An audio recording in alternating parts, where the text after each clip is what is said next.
ಪರಿಶೀಲನೆ ಮಾಡೋದು ಅಂತಂದರೆ ಅದಕ್ಕೆ ಸಂಬಂಧಪಟ್ಟಂಥ ಮಂತ್ರಿ ಬೇಕು. ಬರೀ ಜಿಲ್ಲಾಧಿಕಾರಿಗಳಿಗೆ ಹೇಳ್ಬಿಟ್ರೆ ಆಗೋದಿಲ್ಲ. ಆಮೇಲೆ 1 ಕೋಟಿ ರೂಪಾಯಿ ಒಂದು ಜಿಲ್ಲೆಗೆ ಬಿಡುಗಡೆ ಆದರೆ ಏನಾಗುತ್ತೆ ಅದು ನನಗೆ ಅರ್ಥ ಆಗಿಲ್ಲ. 1 ಕೋಟಿ ರೂಪಾಯಿ ಒಂದು ಜಿಲ್ಲೆಗೆ ಎಲ್ಲಿ ಸಾಕಾಗುತ್ತೆ ಜನಕ್ಕೆ? ಏನೂ ಸಾಕಾಗಲ್ಲ.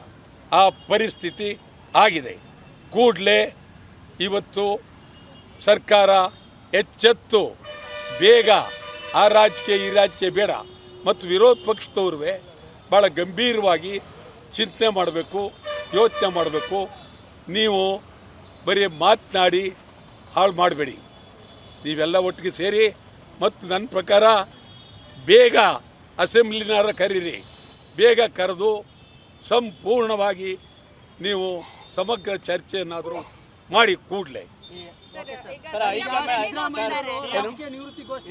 ಏನಮ್ಮ ಸಂಪುಟ ರಚನೆ ಬಗ್ಗೆ ಮೀಟಿಂಗ್ ಇದೆ ಅಂತ ಹೇಳಿ ಸಿಎಂ ಶಾಸಕರುಗಳೆಲ್ಲ ಡೆಲ್ಲಿ ಹೋಗಿದ್ದಾರೆ. ಸಚಿವರು ಬರಗಾಲದ ಪರಿಸ್ಥಿತಿಲಿ ಅದನ್ನೇ ಏನಾಗಿದೆ ಅಂದ್ರೆ ಬರಗಾಲದ ಪರಿಸ್ಥಿತಿಲೂ ಕೂಡ ಆ ಕ್ಷೇತ್ರಗಳಿಗೆ ಹೋಗದೆ ಶಾಸಕರುಗಳು, ಅದರಲ್ಲೂ ಉತ್ತರ ಕರ್ನಾಟಕ ಶಾಸಕರುಗಳು ಮಂತ್ರಿ ಮಾಡಿ ಅಂತ ಡೆಲ್ಲಿ ಯಾತ್ರೆ ಮಾಡ್ತಾ ಇದ್ದಾರೆ ಅಂತ. ಅವರಿಗೆ ಮಂತ್ರಿ ಆಗ ಆತುರದಲ್ಲಿದ್ದಾರೆ. ರೈತರವರು ಬೇಕಾಗಿಲ್ಲ.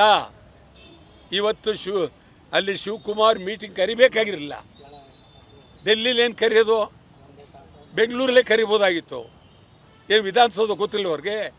ಬೆಂಗಳೂರಲ್ಲೇ ಕರೆದು ಎಲ್ಲರನ್ನು ಮಾತಾಡಿ ಬೆಳೆ ಎಷ್ಟು ನಾಶ ಆಗಿದೆ, ರೈತರಿಗೆ ಏನು ತೊಂದರೆ ಆಗಿದೆ ಎಲ್ಲ ನೋಡ್ಬೋದಾಗಿತ್ತು.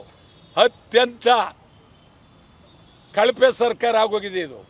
ನಿಜವಾಗ್ಲೂ ಒಳ್ಳೆಯದಲ್ಲ. ತೀವ್ರವಾಗಿ ರೈತರ ಪರ ನಿಲ್ಲಬೇಕು, ರೈತರ ಪರ ನಿಲ್ಲಬೇಕು. ರೈತರ ಪರ ನೀವು ಸರ್ಕಾರ ನಿಲ್ಲದೇ ಇದ್ದರೆ ಇಡೀ ರಾಜ್ಯಾದ್ಯಂತ ಅಖಂಡ ಕರ್ನಾಟಕ ಬಂದ್ ಮಾಡಬೇಕಾಗುತ್ತೆ. ಎಚ್ಚರ.